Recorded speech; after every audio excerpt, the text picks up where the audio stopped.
Sir आपको मेरा जी अभिनव sir, आपको मेरा नमस्ते और गुड गुड इवनिंग, इवनिंग। नमस्ते।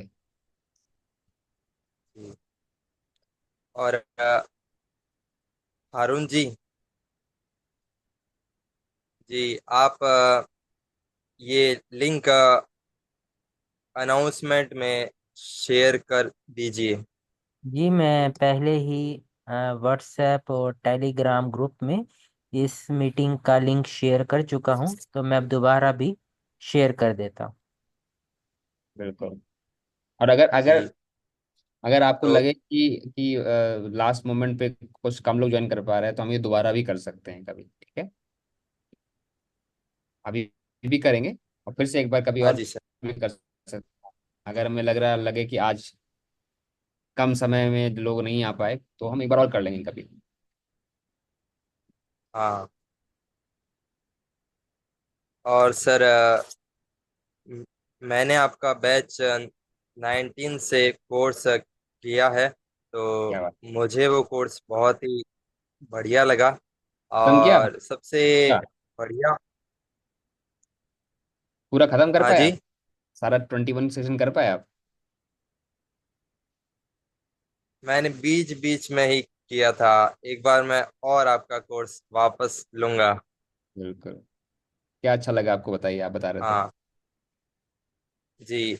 सबसे बढ़िया बात मुझे ये लगी कि हम उसमें जल्दी उठ सकते हैं, और मॉर्निंग में ही आप एक सॉन्ग लगाते हो तो वो सुन के ही बहुत बढ़िया लगने लगता है। सोचिए, सिर्फ सॉन्ग से इतना मजा आया था, उसके बाद फिर जब ज्ञान की जो गंगा बहती है और फिर हाँ खुद से जो एक प्रवाह निकलता है अपने आप को जानने का, सब एक के बाद एक चीजें खूबसूरत होती चली जाती हैं, एक के बाद एक के बाद एक के बाद एक। हाँ। और जो आप अपनी स्टोरी के साथ बातों को लिंक से समझाते हो ना, तो वो बहुत बढ़िया लगता है। सारी बातें सुनने में बहुत ही बढ़िया लगती है। एक रोमांचक वे में आप उनको समझाते हो तो बहुत बढ़िया लगता है सुनने में। बिल्कुल बिल्कुल, कोशिश यही है कि मैं वो बताऊं जो मैंने किया है, ना कि जो मैंने सुना है। क्योंकि सुनने के लिए तो व्हाट्सएप, इंस्टाग्राम, यूट्यूब में बहुत कुछ सुन सकते हैं, पर रोमांच तभी आता है सामने वाले को। बेनिफिट तभी मिलता है जब आप वो बताएं जो आपने किया है, ना कि सुना है। तो एक जी। फॉर्मूला मैं फॉलो करता हूँ, डोंट टेल बट शो। तो वो यस। 5 से 6 बजे के बीच में मैं वो, मुझे टेल करना पड़ता है, पर मैं वही टेल करता हूँ जो मैं किया हुआ है, तो जो मैं शो कर सकता हूँ थ्रू मेरा एग्जाम्पल। ये मेरी कोशिश रहती है। Yes sir. तो आप अपनी लाइफ के बारे में बता सकते हो कि आपने शुरुआत में यूं किया था, बीच में बहुत सारे हर्डल वगैरह आए थे, तो वो लाइफ का स्ट्रगल आप हमारे साथ शेयर कीजिए। अच्छा, तो क्योंकि और भी बहुत सारे सवाल तो पूछने वाले हो, तो मैं शॉर्ट में क्या बोलते हैं स्ट्रगल। मैं कानपुर में, एक छोटा सा शहर है, छोटा नहीं छोटा शहर है उत्तर प्रदेश में। और वहाँ पर मेरी स्कूलिंग हुई। फिर मैं वहाँ से जब मैं अपने घर पे, हम मेरे मम्मी पापा थे और हम 4 भाई, मैं तीसरे नंबर भाई था। तो काफी एक माहौल रहता था कि पढ़ाई लिखाई में अव्वल बनना है, नंबर अच्छे होने चाहिए, मार्क्स अच्छे होने चाहिए आपको, उसी से बनेगी।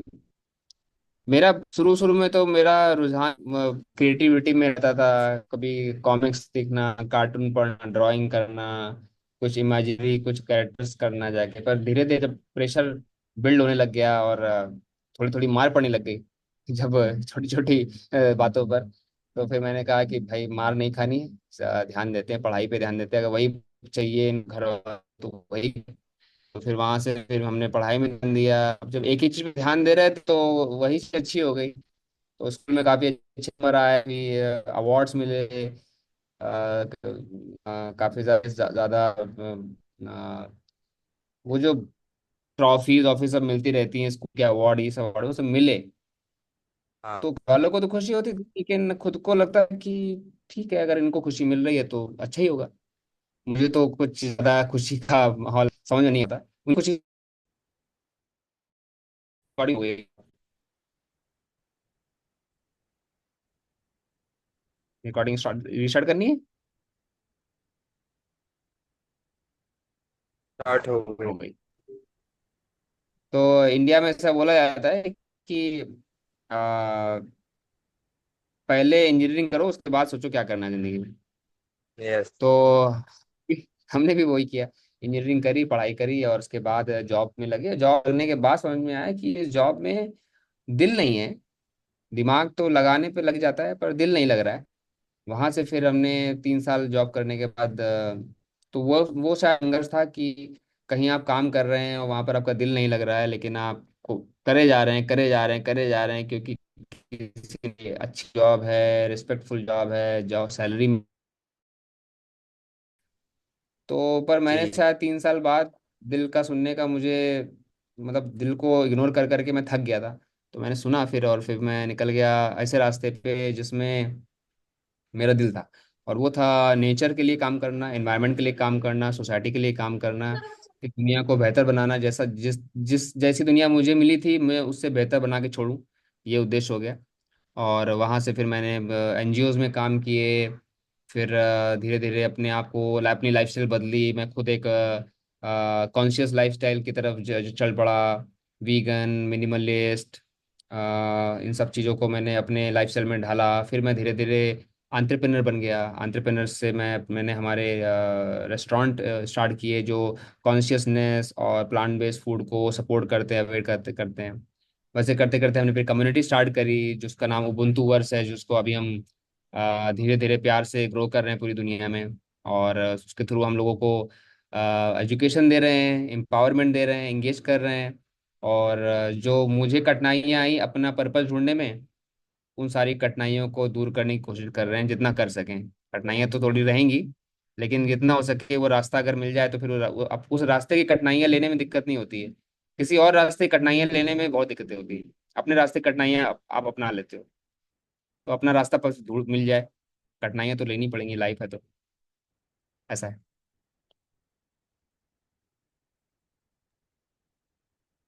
Hello everybody. जी। आप। जी। जी सर।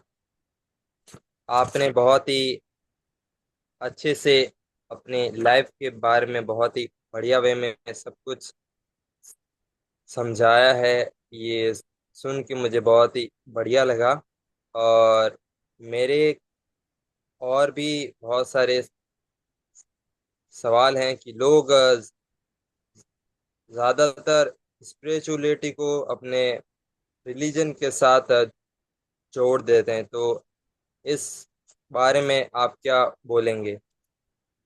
अच्छा सवाल है बहुत ये, क्योंकि काफ़ी सारे लोगों को इस बारे में कन्फ्यूजन है, और कुछ लोगों को लगता है कि सेम है, कुछ लोगों को लगता है अलग अलग है। मैं नहीं बोलूँगा कि मुझे सब पता हो गया, पर जितना मुझे अभी तक अपने प्रैक्टिस, अपनी नॉलेज, विजडम से पता चला है, वो ये है कि रिलीज जी। तो रिकॉर्डिंग में नहीं आएगा, चलेगा? हाँ जी सर। ठीक है, मैं कंटिन्यू करूंगा।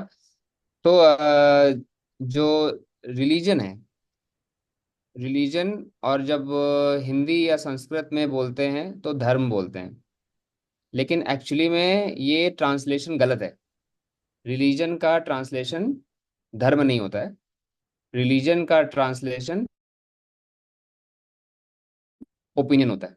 अगर रिलीजन को ट्रांसलेट किया जाए संस्कृत में तो उसका होता है मत, मतम। और मतम का मतलब होता है ओपिनियन। ओपिनियन का मतलब है कि कुछ लोगों ने एक ग्रुप के थ्रू एक ओपिनियन फॉर्म किया और बोला कि ये ओपिनियन को हम फॉलो करेंगे, हमारा ब्लूप्रिंट मान के। फिर बाकी लोगों ने उसको बस फॉलो करना शुरू किया। तो ये ओपिनियन है। पर जो धर्म है वो स्पिरिचुअलिटी की तरफ ले जाता है, क्योंकि धर्म क्या है, धर्म का कोई अगर एक इंग्लिश टर्म कोई निकाला जाए तो कोई सिंगल टर्म नहीं बनता है। पर अगर कोशिश करी जाए एक सेंटेंस बनाने की सिंपल सा, तो वो होता है, एक सेकेंड, हाँ, वो होता है लॉ ऑफ बीइंग। मतलब जो आपका एक नेचुरल फॉर्म है, उसको कैसे आप अपना सकें। फॉर एग्जाम्पल, बादल का एक नेचुरल फॉर्म क्या है कि वो पानी बरसाए, तो बादल का धर्म है पानी बरसाना। पेड़ का नेचुरल धर्म क्या है कि वो ऑक्सीजन दे, हवा दे, और फल दे, और पंछियों को घर बनाने दे। तो ये पेड़ का धर्म है, मतलब उसका लॉ ऑफ बीइंग है। ये जो लॉ ऑफ बीइंग है, ये हर किसी स्पीसीज का नेचुरल फॉर्म होता है, और इसको कोई चेंज नहीं कर सकता है। लेकिन हम लोगों ने उसको मतम बना के, रिलीजन बना के चेंज कर दिया, कि ओपिनियन बना दिया कि ऐसा करना है, ऐसा नहीं करना है। जैसे कि किसी भी पेड़ का आप धर्म चेंज नहीं कर सकते, लेकिन फिर भी इंसान ने क्या किया, इंसान ने उसको काट के उसका फर्नीचर बना दिया। वो पेड़ का धर्म नहीं था कि मैं टेबल बन जाऊं, चेयर बन जाऊं, दरवाजा बन जाऊं, लेकिन बना दिया गया। उसका धर्म क्या था? ऑक्सीजन देना, पेड़ों को, चिड़ियों को घर देना। वैसे ही इंसान का भी जो धर्म होता है, वो स्पिरिचुअलिटी के थ्रू पता चलता है हमें कि हमारा, हम क्यों हैं, क्यों आए हैं यहाँ पर, आखिर हमें ये शरीर क्यों मिला हुआ है, क्यों इस शरीर के अंदर कुछ क्षमताएं मिली हुई हैं, कुछ कुछ कमियां हैं और कुछ खूबियां हैं। और वो कॉम्बिनेशन कमियों और खूबियों का मुझे ही क्यों मिला है, ऐसा मुझे क्या करना है? क्या मुझे वो सारी जो यूनिक कॉम्बिनेशन है, क्योंकि किसी भी इंसान के अंदर आपको अगर निकाले जाए उसकी खूबियां, कमियां और सारे गुण का अगर लिस्ट बनाई जाए, तो कोई भी इंसान सेम नहीं है। अगर वो सेम नहीं है इंसान, तो फिर उसको सेम काम क्यों कराया जा रहा है? वही स्कूल जाओ, वही किताबें पढ़ो, वही इंजीनियरिंग करो, फिर वही जॉब करो, फिर वही बच्चे पर फैमिली, शादी, घर के घर, ये सब। तो ऐसे कैसे हो सकता है कि सबका लॉ ऑफ बीइंग के हिसाब से एक, हर एक इंसान का एक अलग नेचर निकल के आ रहा है, फिर उसको कैसे कराया जा रहा है? स्पिरिचुअलिटी के माध्यम से हम ये सवाल के आंसर की खोज करते हैं कि एक्चुअली में मेरा धर्म क्या है, मैं क्यों हूं इस तरीके का बना हुआ, और मैं ऐसा क्या करूं। और जब वो रास्ता पकड़ते हैं, तो रिलीजन भी समझ पाते हैं, क्योंकि एक्चुअली रिलीजन के कोर में स्पिरिचुअलिटी है। जहाँ शुरू हुआ था, वो स्पिरिचुअलिटी से शुरू हुआ था। उसके बाद क्या होता है, समय के साथ साथ, जैसे कि रिलीजन में क्या होता है, तीन लेयर ऐसी मानी जाती हैं। एक होता है कि उसका कोर लेयर, कोर लेयर में जो कोर प्रिंसिपल है, जैसे कि हर रिलीजन का कोर प्रिंसिपल माना जाता है, एक कॉमन होता है, वो है अहिंसा, नॉन वायलेंस। ये हर रिलीजन के जो कोर में जाने की कोशिश करेगा, वो पढ़ पाएगा या समझ पाएगा कि वो अहिंसा वहाँ कोर में लिखी हुई है। उसके बाद क्या होता है, तो उसको बोलते हैं पर्पस, वाई, कोर। उसके बाद होता है मिडिल लेयर, जहां पर आता है हाउ, कि वो अहिंसा को हाउ शुड यू प्रैक्टिस, क्या करना चाहिए। तो हर रिलीजन ने अपने अपने तरीके बताए हैं कि भाई आप ऐसा करिए, इनको मत मारिए, उनको मत मारिए, ये मत करिए, ऐसा मत करिए। ऐसा हर रिलीजन ने अपना एक हाउ बनाया हुआ है, जो जो कि समय के साथ साथ धीरे धीरे बदलता रहता है। धीरे धीरे, जो 100 साल पहले जो उसका हाउ था, तब जरूरत थी हाउ की, वो अभी बदल चुका है। फिर उसके बाहर आता है व्हाट, तीसरा लेयर होता है व्हाट, कि एक्चुअली में अभी हमें करना क्या है, सुबह उठ के क्या करना है, सोने से पहले क्या करना है, खाने के पहले क्या करना है, क्या नहीं करना है, what what do you should do every day. वो भी समय के साथ बदलता रहता है, क्योंकि हर चीज बदल रही है, कपड़े बदल रहे हैं, स्टाइल बदल रही है, खाना बदल रहा है, सब बदल रहा है, तो वो भी बदलता रहता है। लेकिन क्या नहीं बदलता है, वो है कोर, जो कि है स्पिरिचुअलिटी। तो हमको अगर रिलीजन भी समझना है, तो हमें कोर पे जाना है, क्योंकि हाउ और व्हाट जो है वो टाइम बाउंड है, समय के साथ बदलते रहते हैं। अगर उनको समय के साथ नहीं बदला जाए, तो वो एक्सपायर हो जाते हैं, और फिर वो ही नुकसान करने लग जाते हैं अपने ही कोर का, क्योंकि कोर ने जो बोला था वो बदलने लग जाता है, क्योंकि बाहर वाले कवर को हम बचा रहे हैं, अंदर वाले कवर को इग्नोर मार दिया है। तो अगर समय के साथ साथ अगर हम अपने हाउ और व्हाट को इवॉल्व कर दें, जो समय की जरूरत है, और कोर को रखें, तो स्पिरिचुअलिटी और रिलीजन दोनों आपस में मिल जाएंगे। और एक्चुअली उल्टा होता है, ये है कि स्पिरिचुअलिटी में बहुत सारे लोग मतलब अपनी तरीके से कोशिश करते हैं कि ये ना मिल पाए, क्योंकि कहीं ना कहीं उसमें बिजनेस जुड़ गया है, कहीं ना कहीं कोई पर्सनल एजेंडा जुड़ गया है, कहीं ना कहीं उसमें एक ईगो जुड़ चुका है, अहंकार जुड़ चुका है, लालच जुड़ चुका है, तो कहीं ना कहीं वो चलती रहती है। लेकिन हर इंसान जब अकेला बैठता है ना, तो वो अपना लॉ ऑफ बीइंग कोर ढूंढता है। जब वो खुद से बात करता है, अकेले बात करता है, तो वो स्पिरिचुअलिटी, मेरे हिसाब से अभी तक के जो मुझे पता है। और भी पढ़ना है, मुझे जानना है। जी जी। अभिनव जी, आपने बहुत ही बढ़िया वे में सब कुछ समझाया, और आपने साथ ही में हाउ और व्हाट का रोल भी समझाया, जो कि बहुत ही बढ़िया वे में समझाया। हमें आपकी सारी बातें बहुत ही बढ़िया वे में समझ आई हैं। और अभी हम अपनी ऑडियंस से बोलेंगे कि अगर उनसे उनके पास में कोई सवाल हो तो वो भी आपसे पूछ सकते हैं। जी। बिल्कुल। तो जी एक हाथ। तो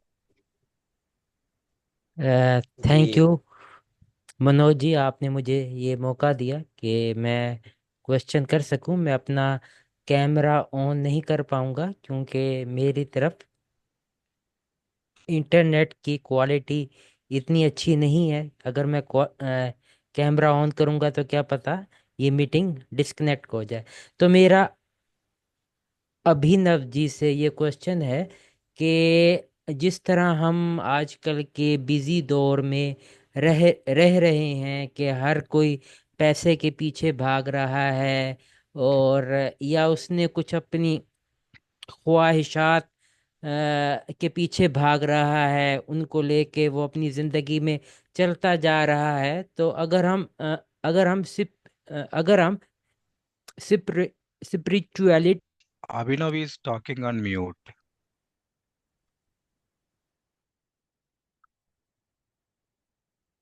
कि गिरी को अभी अनम्यूट किया गया या फिर उन्होंने अनम्यूट किया खुद को? कोई सवाल है? Any question? जी, मैं हारून बात कर रहा हूँ और मैं थोड़ी देर पहले आपसे क्वेश्चन पूछ रहा था। पर मैं अपने क्वेश्चन को शॉर्ट रखूंगा कि हम अपनी बिजी लाइफ को और स्पिरिचुअलिटी को कैसे बैलेंस करके रखें कि हमारा जो एक इनर कोर है वो भी हैप्पी रहे, और जो एक हम जिंदगी गुजारने के लिए जो ब्रेड बटर और मनी जो चाहिए वो भी आती रहे, ताकि हम एक बैलेंस लाइफ गुजार सके। Thank you. बिल्कुल। तो देखिए ये मैं कई बार ऐसा बोलता हूँ कि कई सवाल ज्यादातर सब सेम होते हैं हम लोग के, लेकिन उत्तर सेम नहीं होते, आंसर सेम नहीं होता। मैं जो उत्तर देने वाला हूँ वो मेरा उत्तर होगा। उस उत्तर से आपको शायद थोड़े आइडिया लगेंगे, लेकिन क्योंकि हम लोगों की परिस्थितियां अलग हैं, हम लोगों के स्किल, पैशन और बहुत सारी चीजें अलग अलग हैं, इसलिए सेम सवाल का सेम उत्तर नहीं हो सकता है हर किसी के लिए। लेकिन सवाल जरूरी है बहुत ज्यादा, ये तो बहुत बात सही है। तो अब ये समझना पड़ेगा कि अगर हम समाज में ऊपर से थोड़ा ब्रॉड व्यू से देखें, तो इंसान अकेला ऐसा जीव नहीं है जो इस दुनिया में जी रहा है। हमारे अलावा मिलियंस ऑफ स्पीसीज यहाँ पर जी रहे हैं। अब यही सवाल अगर मैं किसी चींटी या कुत्ते या बिल्ली या हाथी से करता कि आप कैसे बैलेंस कर रहे हो अपनी लाइफ को, आपको खाना भी जुगाड़ना होता है, आपको पैसे भी जुगाड़ने होते हैं, तो ये सवाल उनके लिए इनवैलिड हो जाएगा। क्योंकि उनके लिए, उनको पता है कैसे सरवाइव करना है, नेचुरल उनको इंस्टिंक्ट, एनर्जी, पावर, स्किल और हर किस दिया हुआ है कि वो अपना फ्लो बना लेते हैं। हाँ, ये ऐसा नहीं कि समस्या से नहीं गुजरते हैं, लेकिन वो मैनेज कर लेते हैं। अब इंसान के पास जो एक डिफरेंस है वो इन अन्य जानवर से, वो है कि हमारे पास एक एक्स्ट्रा इंटेलिजेंस है, एक एक्स्ट्रा बुद्धि है, ये समझने की कि क्या हम करें क्या ना करें, चॉइस ले सकते हैं, ये वाली जॉब करें कि वो वाली जॉब करें, यहाँ पर रहें कि वहां पर रहें, आज ठंडी है तो ये कपड़े पहने, कल गर्मी है तो वो कपड़े पहने। तो हमारे पास चॉइसेस हैं, आईफोन खरीदें कि एंड्रॉयड खरीदें। सारी चॉइसेस हमारे ह्यूमन के पास है, क्योंकि हमारे पास एक्स्ट्रा इंटेलिजेंट है। अब वो इंटेलिजेंट का जो इस्तेमाल है, उसको हमने अपनी जिंदगी को और तकलीफ बनाने वाला ज्यादा ज्यादा कर दिया है। मतलब इंटेलिजेंट से एक्चुअली क्या होना चाहिए, लाइफ और इजी होनी चाहिए, कि इन जानवर की जो लाइफ है, इंसान को अपनी लाइफ उससे इजी बनानी चाहिए, ना कि और भी बदतर हो जाए। लेकिन ऐसा उल्टा हो गया है कुछ कि कहीं ना कहीं अपने इंटेलिजेंस से अपने अपनी लाइफ को और चिंता वाला, टेंशन वाला, भागा दौड़ी वाला। कुछ कुछ लोग एग्जाम्पल बोलते हैं कि जिंदगी कुत्ते जैसी हो गई है, ऐसे बोलते हैं लोग, ठीक है। जिंदगी कुत्ते जैसी हो गई मेरी। हालांकि कुत्ते की जिंदगी बहुत अच्छी होती है उससे ज्यादा, क्योंकि कुत्ता खाना खा के आराम कर रहा है, हम खाना खाने के बाद भी भाग रहे हैं। ऐसा नहीं खाना खा के आराम कर पा रहे हैं, चला जा रहा है, चला जा रहा है, चला जा रहा है, चला जा रहा है, चला जा रहा है, चला जा रहा है। क्योंकि कहीं ना कहीं पिछले कुछ सालों में, शायद 100 साल 200 साल की बात होगी, जब से ये जो कमर्शियल और कंज्यूमरिज्म का जो तूफान सा आया है, जिसमें और खरीदो, और खाओ, और पहनो, और चाहिए, और चाहिए। इनफैक्ट एक तो बहुत बहुत बहुत ही पॉपुलर एड है जिसमें वो चिल्ला चिल्ला के बोलता है, ये दिल मांगे मोर। मतलब हमारा दिल मोर ही मांगता रहता है, मतलब सेटिस्फाई होना ही नहीं है। तो ये मोर मोर मांगते मांगते मांगते मांगते ये लड़ाई कभी खत्म नहीं होती, ये दौड़ कभी खत्म नहीं होती है। अगर हम बेसिक नीड पे आए, और अगर हम देखें कि इंसान होने के नाते कि एक हमारी फिजिकल नीड है। फिजिकल नीड क्या है?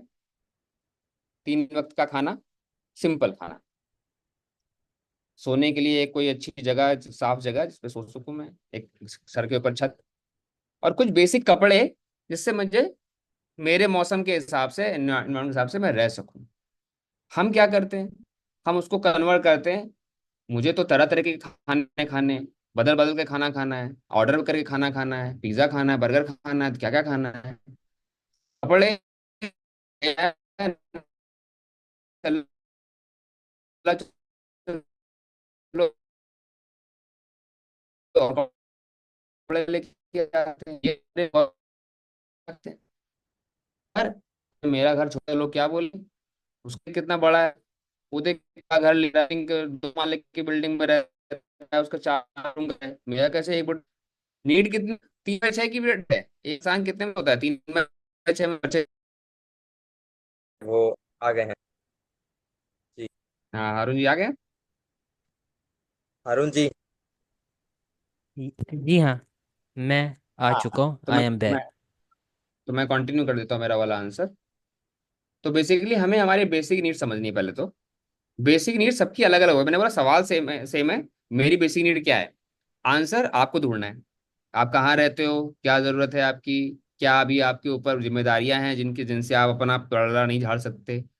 ठीक है, कौन सी जिम्मेदारियां हैं जो आप जरूरी हैं, और कौन सी जिम्मेदारियां हैं जो डाली गई हैं। फॉर एग्जाम्पल, एक जिम्मेदारी होती है कि मेरे मम्मी पापा बूढ़े हो गए हैं, उनका ख्याल रखना है। अब एक जिम्मेदारी होती है कि मेरे मम्मी मम्मी पापा को छोटी गाड़ी है उनके पास, बड़ी गाड़ी देना है उनको खरीद के। ये दूसरी जिम्मेदारी है ना, ये जिम्मेदारी आपको लेके जाती है परेशानियों की तरफ। कि उनकी गाड़ी, पापा ने हमेशा जिंदगी में छोटी गाड़ी चलाई, मैं अब उनको बड़ी गाड़ी देना चाहता हूँ। क्या वो जरूरत है? क्या अगर वो नहीं दोगे तो क्या इंसान मर जाएगा? क्या वो इंसान भुगत जाएगा? नहीं। ये मेंटल हमने अननेसेसरी बना रखे हैं, बड़ी गाड़ी दे देंगे, बड़ा घर दे देंगे, सोने के गहने दे देंगे, ये दे देंगे, वो दे देंगे, फिर से चलेगा क्या? है है। तो हमें जिम्मेदारियां अपनी समझनी है कि बेसिक नीड क्या है, जिससे मैं बेसिक तकलीफों में ना जाऊं। उसके बाद जब आप करते हो ना, तो आप देखोगे कि आप उसके बाद आपको मैक्सिमम किसी भी फील्ड में, अगर आप अच्छे से पढ़ाई करो, ध्यान दो, स्किल डेवलप करो, 5 साल अगर आप ध्यान से किसी भी स्किल, किसी भी फील्ड में डेडिकेटली अपने आप को ट्रेन करो, तो आप उससे इतनी इनकम बना सकते हो कि आपकी बेसिक नीड आराम से मीट हो जाएगी। ठीक है, आपको 50 साल तक घिसने की जरूरत नहीं है। कोई भी 5 साल आप पकड़ लो अपनी जिंदगी के, चाहो अभी से पकड़ लो, और बोलो अभी से लेकर 5 साल तक मुझे एक ऐसी स्किल में, पैशन में अपने आप को डेवलप करना है जिसमें मुझे थोड़ा सा आनंद भी आता है, और मेरे बेसिक नीड, आपको वो बेसिक नीड मीट होने के लिए 5 साल इनफ है। किसी भी फील्ड में, किसी भी फील्ड में आप चले जाओ, 5 साल के बाद कोई किसी, आज तक कोई इंसान ऐसा नहीं जिसने 5 साल तक अपना जी जान लगाया हो और उन्हें बेसिक नीड ना मीट कर पाया हो। हाँ, बेसिक नीड के ऊपर नीड मीट होने में टाइम लगता है, और वो उसका कोई अंत ही नहीं है, वो तो चली जाती है, फिर तो जिंदगी भर निकल जाता है। तो जब वो हो जाए, तो फिर आप फिर बाकी चीजों फोकस कर सकते हैं। और अगर आप स्टूडेंट मोड में हैं, तो आप वो 5 साल उन्हीं चीजों में दो जिन चीजों में आपको अपने स्किल और पैशन दिखते हैं। म्यूजिक हो गया, आर्ट हो गया, मतलब जो भी आपको लगे कि मुझे इस फील्ड में ना बहुत मजा आता है, आनंद आता है, ताकि मैं वो अपना मुझे लगे ना कि मैं काम कर रहा हूँ, मुझे लगे कि मैं मजे ही कर रहा हूँ। जैसे कि मुझे लगता है कोई मुझे पूछता है कि भाई छुट्टी कब होती है तुम्हारी, मैं तो हर दिन छुट्टी मेरी, मैं तो फ्री हूँ, मैं तो वही कर रहा हूँ जो मुझे करना है। छुट्टी में आदमी वही करता है ना, मुझे मन का काम होता है, तो छुट्टी वाले दिन आदमी मन का काम करता है। मैं तो हर रोज मन का काम कर रहा हूँ, तो मेरी छुट्टी हो गई जिंदगी भर की। तो अपने मन का काम करने वाला सिस्टम आपको डेवलप करना पड़ता है, उसके लिए थोड़े पेशेंस लगते हैं, थोड़ा मेहनत करनी पड़ती है, थोड़ा सा सेक्रीफाइस करना पड़ सकता है, डिपेंडिंग अपॉन सेक्रीफाइस की डेफिनेशन क्या आपके लिए। लेकिन अल्टीमेटली आप किसी भी फील्ड में अपनी इतनी स्किल बना सकते हैं कि आपकी बेसिक नीड मीट हो जाए, उसके बाद फिर तो फ्री हैं आप। Thank you very much sir, thank you very much. Thank you यार। जी, अभिनव जी, आपने बहुत ही अच्छे वे में सब कुछ समझाया है। और एक बार आपने अपने मीटिंग में ये भी बोला कि आपने शादी में भी कपड़े मांग करके लाए थे। बिल्कुल बिल्कुल, ये हाँ तो देखो शादी के हाँ कपड़े, जो शादी के कपड़े होते हैं स्पेशली जो जिनकी शादी है वो जो पहन रहे हैं, वो कपड़े वो इंसान एक ही बार जी। पहनता है, ठीक है। हाँ दोबारा शादी करनी पड़े तो अलग बात है, अदरवाइज एक ही बार पहनता है ना। तो अब वो एक बार को पहनने के चक्कर में हम कितना शोरूम में जाके और फिर कितनी महंगी चीजें लेते हैं, उसमें कितना रिसोर्स नेचर का भी जा रहा है और हमारी भी मेहनत के पैसे जा रहे हैं। फिर वो हमने उस दिन पहन लिया, फोटो खींच ली, उसके बाद उसको टंगा है और वो टंगे पे धूल लगा जा रहा है। तो मैंने सोचा कि मुझे ऐसी चीज चाहिए ही नहीं जो मुझे।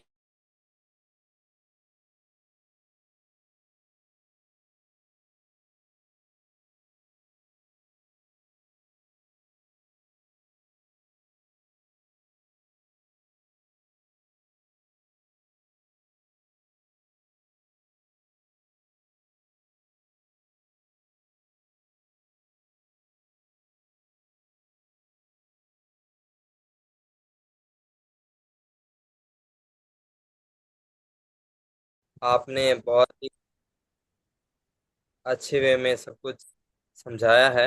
और मेरा सवाल यह है कि हम एज अ कस्टमर हैं तो लाइफ में बहुत सारी ऐसी दिक्कतें भी आती हैं जो कि हमें मेंटल लेवल पर हैंडल करने में बहुत ही मुश्किल होती है। तो अगर आपके साथ ये होता तो आप इस सिचुएशन को कैसे हैंडल करते? जी। बिल्कुल। तो देखो ये अब यही है कि परफेक्ट की जो एक परिभाषा बनाई गई है सोसाइटी में, कि परफेक्ट इंसान वो है जो ऐसे बोलता है, और जो ऐसे नहीं बोल पा रहा है वो इम्परफेक्ट हो गया। तो मेरा तो ये मानना है कि भाई आंसर तो वर्ड में ही है। अगर आप मानते हो कि स्टैमरिंग करना इम्परफेक्ट है, तो इम्परफेक्ट वर्ड को आप ब्रेक करके देख लो। इम्परफेक्ट लिखा है आई एम परफेक्ट, है कि नहीं? जी सर। इम्परफेक्ट वर्ड अपने आप में बोल रहा है आई एम परफेक्ट। अब बताओ, जब मैं बात करता हूँ, मैं बता रहा था कि नेचर का धर्म है, सबका धर्म है। कभी कोई दो पेड़ क्या सेम हो सकते हैं? एकदम सेम डाली निकल रही हैं, सेम साइज के फ्रूट निकल रहे हैं, सेम पत्ते हैं, सेम सब कुछ है, नहीं ना। सब तो अलग अलग होते हैं। तो जी। कोई क्या ऐसा बस ऐसा गाली देता है कि यार ये पेड़ ऐसा है, वो पेड़ ऐसा है, वो पेड़ ऐसा है, ये पेड़ ऐसा है, दोनों की छाव ले रहा है, दोनों के फ्रूट खा रहा है, दोनों को ही प्यार मिल रहा है, दोनों के पानी मिल रहा है, दोनों को ऑक्सीजन आ रहा है ना। ये इंसानों ने कुछ बनाए ऐसे डिफिनीशंस, और वो हर लेवल पे बनाए हुए हैं। यहाँ पर स्टैमरिंग की बात हो रही है, कहीं ना कहीं वो धर्म में बने हुए हैं, कौन सा धर्म वो बोलता है उसका अच्छा है, उसका अच्छा है। यही चीज लोगों के गोरे काले में बनी हुई है, रेसिज्म में बनी हुई है, उसका चमड़ी अच्छी है, उसकी चमड़ी काली है। तो ये तो हर लेवल पे बने हुए हैं। अब हमको ये समझना है कि हम इसको अटपटा अजीब क्यों मान रहे हैं। इसको ये माने कि ये एक तरीके का इंसान है, और ये एक तरीके का इंसान है, वो एक तरीके का इंसान है। ये अलग बात है कि स्टैमर खुद को, तो एक है कि बाहर वाले क्या सोच रहे हैं, जिसमें सबसे ज्यादा जी। परेशानी लोगों को यही होती है कि दूसरे मेरे बारे में क्या सोच रहे हैं। ठीक है। तो मुझे लगता है कि पहले तो आपको स्टैमर्स को जो है ना, पहले तो अपने आप को ये सोचना चाहिए कि दूसरे क्या सोच रहे हैं मुझे फर्क नहीं पड़ता है, क्योंकि अगर मैं स्टैमर नहीं कर रहा होता ना, तो भी वो कुछ ना कुछ सोच रहे होते मेरे बारे में, किसी और चीज के बारे में मेरे, फिर ठीक है, मेरी हाइट, मेरे कलर, मेरा वेट, मेरे आंखों में चश्मा, मेरा मेरा दांत ऐसे में, वो तो सोचते रहते ना। स्टैमर नहीं सोचे, कुछ और सोच रहे होते वो। तो पहली चीज तो मेरे दिमाग से हटानी है कि दूसरे क्या सोच रहे हैं मुझे इससे फर्क नहीं पड़ना है। ठीक है। उसके बाद आता है कि अब मैं क्या सोचता हूँ मेरे बारे में, है ना, जो कि हम ज्यादातर सोच ही नहीं पाते हैं, क्योंकि हम वही सोच रहे होते हैं जो हम ये सोच रहे होते हैं कि दूसरा मेरे बारे में क्या सोच रहा होगा। ठीक है। देखो हम जब कपड़े खरीदने जाते हैं ना, तो ज्यादातर हम ये सोचते हैं कि मैं कौन सा कपड़ा पहनूं कि दूसरे को अच्छा लगे, इसलिए हम अपने दोस्तों से, भाई कैसा लग रहा, अच्छा लग रहा है ये, है ना। खुद को ज्यादा नहीं फर्क पड़ रहा है, वो कपड़ा दूसरे को कैसा लगेगा मैं देखते बोलते हैं ना। हम ज्यादातर चीजें डिसीजन अपनी लाइफ में, जॉब कौन सी करेंगे कि लोग बोलें कि हाँ भाई जॉब अच्छी है, शादी किससे करेंगे ताकि लोग एक्सेप्ट कर लें कि हाँ तुम्हारा पार्टनर सही है, देखने में सही है, काम में सही है। तो हम ज्यादातर डिसीजन ये सोच के लेते रहते हैं कि दूसरे क्या बोलेंगे, इसी चक्कर में हम कभी अपने आप के बारे में सोच ही नहीं पाते, अपनी अपनी खुद के बारे में राय बना ही नहीं पाते हैं। तो पहले अगर हम स्टेप करें कि दूसरों से जो आने वाला फीडबैक है उसको हम पहले तो रिजेक्ट कर दें कि भाई हमें जरूरत ही नहीं उसकी, और जो आ रहा है वो आने दो, उसको as a bullet proof jacket की तरह रखो, आया बाउंस ऑफ कर गया। ठीक है। उसको करने के लिए आपको अपने आप को मेंटली थोड़ा प्रिपेयर, क्योंकि इतनी आदत पड़ गई ना, मैं दूसरों से अपने आप को देखने की, कि अभी इतनी जल्दी छूटेगी नहीं आदत ये, कि मैंने ये बोल दिया 5 पॉडकास्ट में, ये मैंने बोल दी एक लाइन, अब कल से आप सब लोगों ने दूसरे क्या कहेंगे फर्क नहीं पड़ता, ऐसा नहीं है। फर्क पड़ना पड़ेगा, क्योंकि हम बचपन से सोचते चले आ रहे हैं ना, ऐसे आदत पड़ गई अब तो। लेकिन धीरे धीरे हमें अपने आप को एक कॉन्शियसली ये सिखाना पड़ेगा कि दूसरे तो बोलेंगे ही, मुझे अपने आप को ट्रेन करना है कि मैं क्या बोलूंगा मेरे बारे में। तो क्या मैं मेरे को देखता हूँ इम्परफेक्ट, वैसा वाला जो इम्परफेक्ट है, या फिर मैं इम्परफेक्ट आई एम परफेक्ट, कि मैं जैसा भी हूँ परफेक्ट हूँ। अभी जैसे अभी सभी लोग मेरे साथ ये चीज रिपीट करो। ठीक है। I am perfect right now, 5 बार बोलेंगे। ठीक है। बोलो बोलो बोलो बोलो। I am I perfect right now. I am I am perfect perfect right now. Right now. हाँ, I अब am आंख बंद करके perfect बोलो, आंख बंद right करके बोलो, now. खुद को बोलो। I I am am I perfect perfect right am now. right now. perfect right now. I am perfect I I right am am now. Perfect perfect right right now. Uh-huh. now. I am I perfect am I perfect right am now. perfect right now. I I am am perfect right perfect now. right now. कुछ हो रहा है शरीर के अंदर, कुछ ऐसे हलचल सी मच रही है। अगर मच रही है तो क्योंकि आप अपने आप को सच बोल रहे हो पहली बार, झूठ बोलते चले आ रहे थे अभी तक आप। कॉन्फिडेंस आ रहा है, कॉन्फिडेंस. Exactly exactly. क्योंकि आप परफेक्ट हो मेरे दोस्त, पर परफेक्ट की भी डेफिनेशन में कभी इंप्रूवमेंट बंद नहीं होता। देखो एक पेड़ है ना, मैं पेड़ का एग्जाम्पल बार बार लूंगा क्योंकि मुझे पेड़ बहुत पसंद है।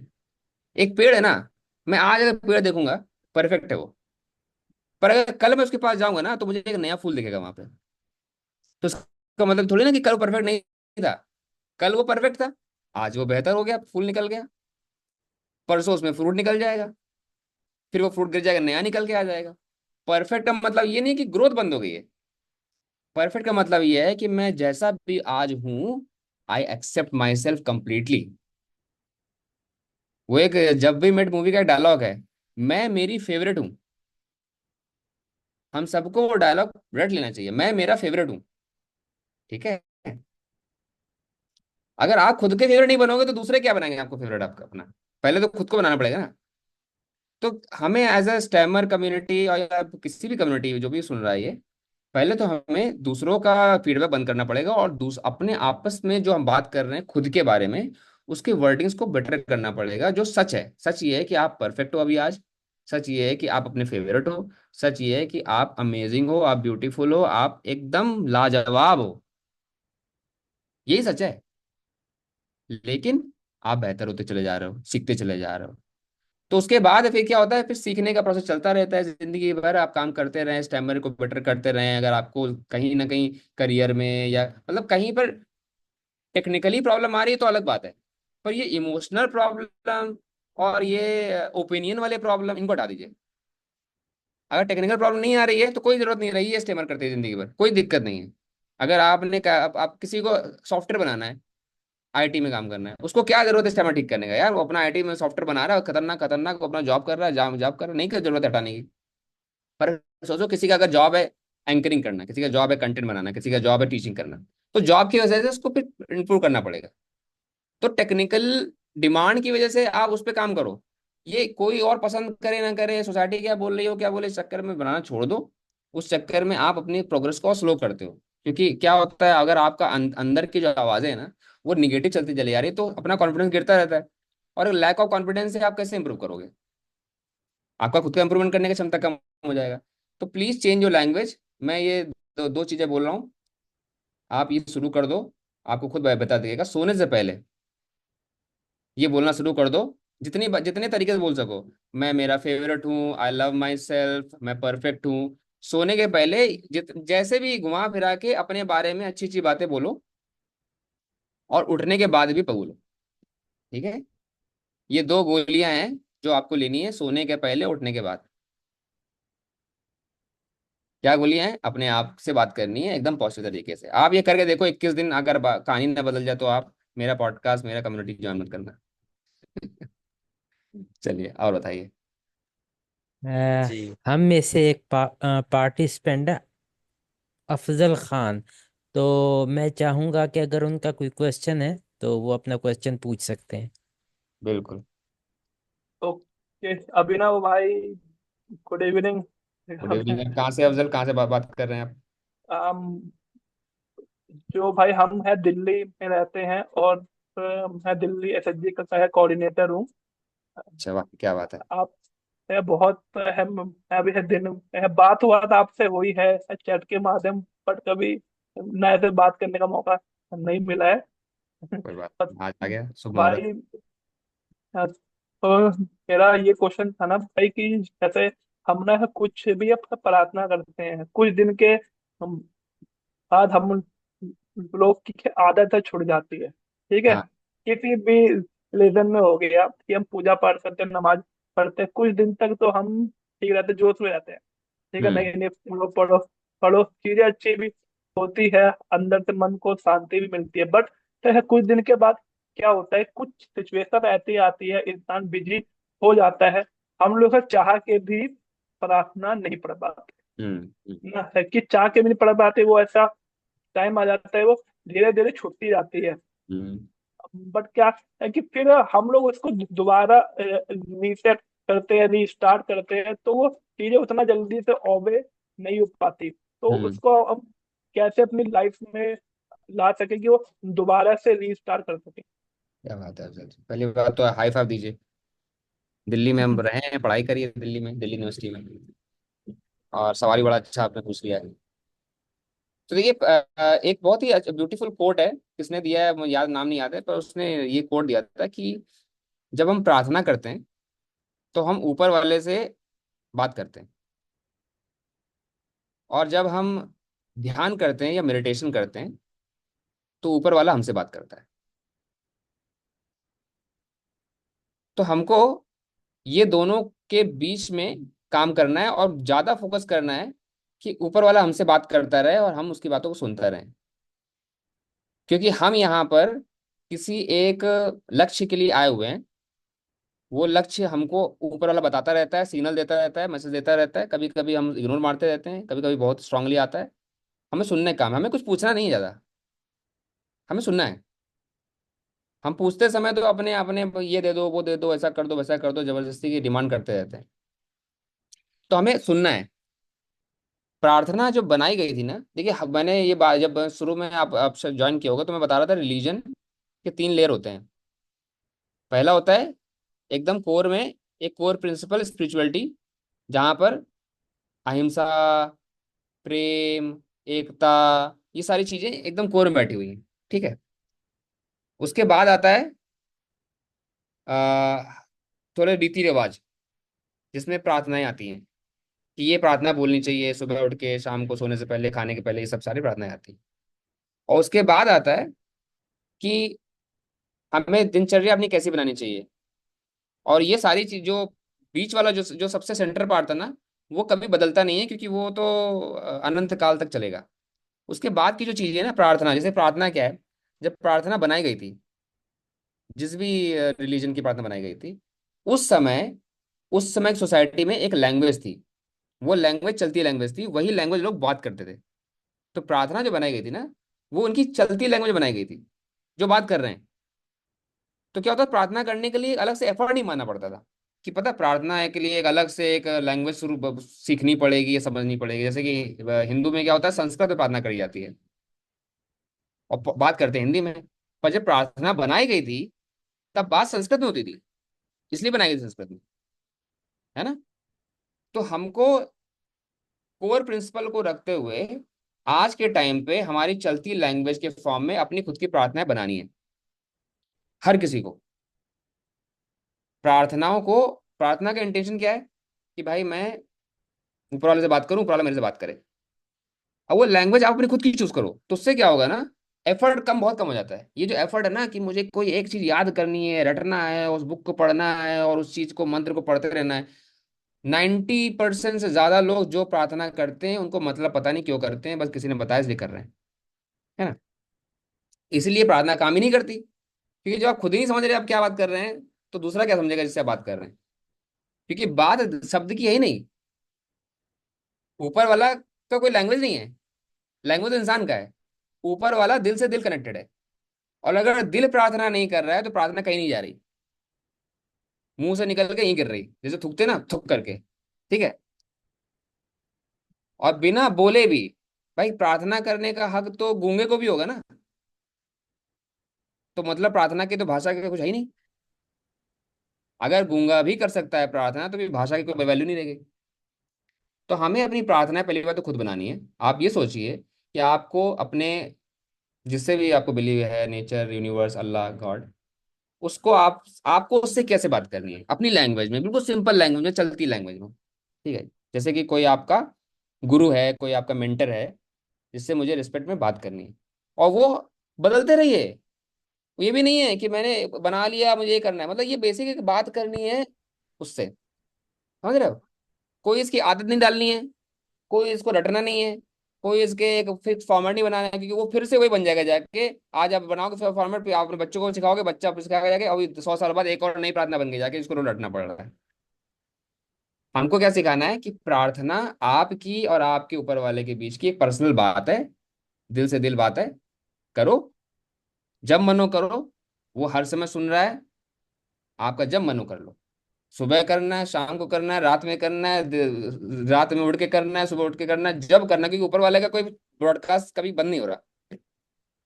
तो सिस्टम में ना रहकर बहुत ही नेचुरल तरीके से फ्लो करना है, और अपने अपनी प्रार्थनाएं खुद कर रही है, और फिर देखिए आदत की जरूरत ही नहीं है, वो चलती रहती है। आप कर रहे हैं काम, और ये तो मेरा ऐसा मानना है कि आपकी जो असली प्रार्थना है, मैं एक्चुअली हमारे प्रोग्राम में बताता हूँ कि लोग प्रार्थना, लोग बैठते हैं, चटाई डालते हैं या दरी डालते हैं, फिर किसी मूर्ति के सामने या किसी जगह पे जाके बैठते हैं और फिर प्रार्थना करते हैं, और सोचते हैं ये मेरा प्रार्थना का समय है। लेकिन एक्चुअली में असली प्रार्थना शुरू तब होती है जब आप वहां से उठ जाते हैं। तब आप क्या करते हैं, वो प्रार्थना उठने के बाद आप जो भी चीज बोलने वाले हैं, करने वाले हैं, कहने वाले हैं, खाने वाले हैं, पीने वाले, वहां पर प्रार्थना दिख रही है, क्योंकि वो असली में आपका असली रूप है। वो बैठ के तो आपने 50 चीजें बोल दी, ठीक है, पर उठते ही आपका रूप बदल गया, आपकी हरकतें बदल गई, आपका काम बदल गया, आपका नेचर बदल गया, तो आपको लग रहा है मेरा प्रार्थना तो कर दी सुबह, 1 घंटे हो गए तो मेरा काम। प्रार्थना तो करते करते करनी है, काम है प्रार्थना। शायद मैं आपका जवाब दे पाया।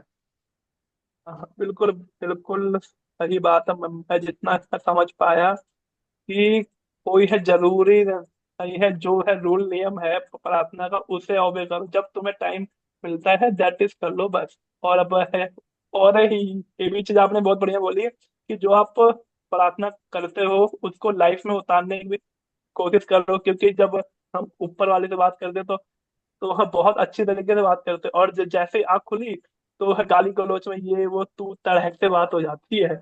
हाँ, एग्री एग्री। बिल्कुल बिल्कुल। बहुत तो है, धन्यवाद आपका अब जानकारी के लिए, ऊपर बहुत वाले से बढ़िया। प्रार्थना 1 घंटे किया बैठ के, और उसके बाद उठते ही सामने जो है उसको गाली दे दी, ए हटो यहाँ से। रास्ते में जा रहे हैं, चिल्लाते हुए जा रहे हैं, वहां पर हॉर्न बजा रहे हैं, ए निकलो वहां से, ये कर रहे हैं। प्रार्थना गई आपकी तेल ने। और बिल्कुल। और बाई चांस आपने प्रार्थना नहीं करी है, लेकिन रास्ते में जा रहे हैं, किसी की मदद कर दी, अरे भैया आप पहले आगे चले जाओ, अरे अरे इनको हेल्प कर दो रोड पर क्रॉस करने में, अरे तो इसको कुछ हेल्प कर दो, वो कर दो, आपकी प्रार्थना चल रही है। हम्म, प्रार्थना आपके कर्मों में चल रही है। हाँ हाँ। बिल्कुल। आपने तो ये बात बोले कि आपकी प्रार्थना आपको के है बिहेवियर में दिखनी चाहिए, आपके बातों में दिखनी चाहिए, आपके कर्मों में। Agree agree. बहुत बहुत तो बढ़िया सर। इसी बात में एक वर्चुअल हक कर लेते हैं। ये थैंक यू। अब बताइए। Thank you welcome sir. जी हाँ जी सर, आपने बहुत ही बढ़िया वे में सब कुछ बताया है कि हमें प्रार्थना कैसे करना जरूरी है। और मैंने एक बुक भी रीड की है, the power of subconscious mind. तो इसमें भी बहुत ही बढ़िया वे में बताया गया है, जो कि आपने बताया लगभग सेम वैसा ही है। और ओ, एक लाइन है कि जीवन विश्वास का नियम है, कि अगर आप जो भी आपको भगवान से लेना है या मांगना है, अगर आपके पास बढ़िया सा उस पर बिलीव है ना, तो वो चीज आकर ही आकर रहेगी। अगर आपका बिलीव सिस्टम मजबूत नहीं है तो आप सिर्फ बोलोगे, लेकिन वो आपको चीज नहीं मिलेगी। तो हम जो भी गॉड से मांगते हैं ना, जैसे कि अभी मैं स्टूडेंट हूँ, तो मैं ये बोलूँगा कि मुझे बढ़िया सी जॉब मिल जाए, तो हम्म, ये मैं बोलूँगा। लेकिन इन दी रियलिटी, अगर मैं ये बात रोज भगवान से बोलूँगा ना, तो रोज बोलने की जो एक हैबिट भी आएगी, और मेरा माइंड भी बहुत बढ़िया रहेगा। तो रोज बोलने की ये जो हैबिट आएगी, ये भी बहुत बढ़िया है। बाकी जो आपने बताया है कि हमारे अवचेतन मन को हम हर समय बोल सकते हैं कि मैं मुझे ये चीज लेनी है, तो मैं भगवान को हाथ जोड़कर ये चीज बोल दूं, तो ये बहुत बढ़िया बात है। और आपने सारी ही बातें एकदम बढ़िया वे में समझाई है, जो कि आप हमेशा से ही बढ़िया वे में ही बोलते हो, तो ये बहुत बढ़िया बात है। और आपने बहुत बढ़िया से समझाया है। जी थैंक यू। एक और चीज मेरे दिमाग में भी आई है, जो तुमने बोला ना इस प्रार्थना को लेकर, तो मुझे अभी याद आया कि जब हाँ मैं छोटा था ना, तो प्रार्थनाएं जब घर पे बताई जाती थी, तो वो वही गायत्री मंत्र और दुनिया भर के मंत्र बताए जाते थे, तो समझ में आती नहीं थी बात। तो मुझे रटना कभी पसंद था नहीं, तो मैं रट नहीं पा रहा हूँ, क्या करूँ मैं। तो मैंने बचपन में ही अपनी प्रार्थना बनाई थी। ठीक है। और पता नहीं मम्मी ने सिखाया या पिक्चरों से सीखा या कहीं से सीखा, मतलब हम तो जाने कहाँ कहाँ सीखते रहते, याद भी नहीं रहता ना, कि मेरी जो प्रार्थना थी ना, उसमें कुछ ऐसे चीजें थी, जैसे कि ये था कि भगवान, ये आप बस ये करना कि मैं सही रास्ते पे चलूं, मेरी जॉब लगे, मुझे ये मिले, मुझे कभी कुछ नहीं था, क्योंकि मुझे खुद पता नहीं क्या मिलेगा, मैं गलत चीज ना मांग लूं, है ना। क्योंकि बात सही है ना, कि जो आप मांगते हो वो मिल जाता है, बार बार मांगोगे तो कोई गलत चीज ना मांग लूं। तो मैं बोलता था कि भगवान, सही रास्ते पे चलूं, जितना हो सके लोगों की मदद करूं, इस दुनिया में और शांति लेके आऊं, खुशी लेके आऊं। अब वो जॉब से आएगी कि कैसे आएगी, ये मैं स्पेसिफाई नहीं करना चाहता था, क्योंकि स्पेसिफाई करके क्या पता कोई प्लान कुछ और हो, मैंने बदल दिया मांग मांग के, है ना। तो मैं एक जेनेरिक चीजें मांगता था, जो मुझे एक्चुअली गोल है मेरा। गोल क्या है, कि मैं चाहता था कि दुनिया बेहतर हो और मैं उसमें मेरा रोल निभा पाऊं। तो बस मैं यही मांगता रहता था कि मेरा रोल निभाने की शक्ति दीजिए, कि मैं मेरा रोल निभाता रहूं, और रोल क्या है वो आप डिसाइड करते रहो। तो ये हमारी प्रार्थनाओं में हमें एक गोल की तरफ मांगना चाहिए। ये छोटे मोटे मीडियोकर चीजें ना मांगनी चाहिए, क्योंकि मीडियोकर का पता नहीं है क्या हो जाए, कोई पता नहीं है कि कैसे कहाँ कहाँ कहाँ पहुंच जाएंगे। गोल की तरफ एक मांगना चाहिए प्रार्थना करते हुए, मुझे ऐसा लगता है। रास्ते बहुत हजारों तरीके हैं उस रास्ते में पहुंचने के, आपके लिए क्या रास्ता बनाया गया है वो देख लिया जाएगा।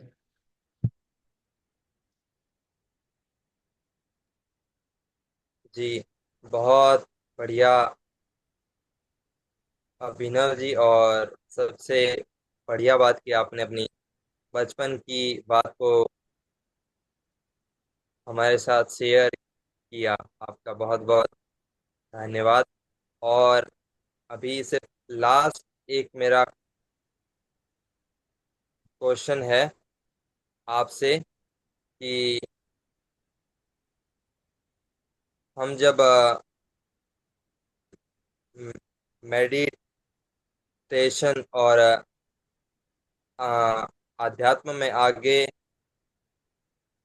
बढ़ते हैं तो लोग हमसे सिर्फ एक ही सवाल यही बार बार कहते हैं कि इससे आपको क्या फायदा होगा। जो आपका गोल है, कोई अ- अच्छी सी जॉब वगैरह लेना, तो इसमें स्पिरिचुअलिटी कैसे हेल्प करेगी, ये मेरा सवाल है हम्म। जी। तो अच्छा, तो एक तो मैं सुनाता हूँ, एक कहानी सुनाता हूँ, ग्रेटिट्यूड की कहानी सुनाता हूँ। और उसके बाद इस उस कहानी को मैं जोड़ता हूँ इस सवाल से, ठीक है। ये कहानी है एक बार एक संत थे या फकीर थे, जो ऊपर वाले से बात कर पाते थे। उनकी ऊपर वाले से बात चलती रहती थी रोजाना। तो लोगों को ये बात पता चल गई कि भाई इनकी बात होती रहती है, तो लोग उनके पास जा जाके कुछ अपनी दरख्वास्त, अपनी रिक्वेस्ट करते थे कि आप ये बात कर दो उनसे, ये बोल दो उनसे, है ना। तो एक बार उनके पास एक बहुत वो कहीं जा रहे थे, तो एक बहुत अमीर आदमी उनके पास मिला रास्ते में।